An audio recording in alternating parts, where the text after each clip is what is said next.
So why do you want to greet me now? No. I was so busy, boy. I was running all over, boy. Now, the thing is, you want to learn how to drive. I want to learn how to drive. So if I finish teaching you, you will be able to drive private jets. What's going on here? You will be able to drive helicopter.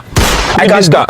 If I finish teaching you, you'll be able to fly aeroplane. You see this P here? P is for people.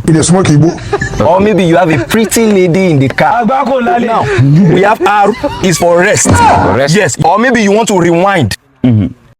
Back to N. N is for normal people.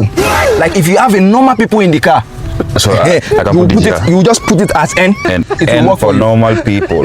So now the last but not the least is the D. D. You see this D, you see it as positive and negative. So now if you put it at D, that means you have to drive it at daytime.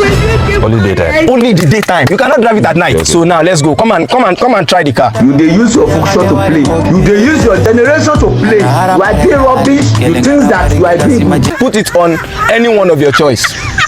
I want to rest. You want to rest? Yes. Oh yeah, let's put it. This evening you will die.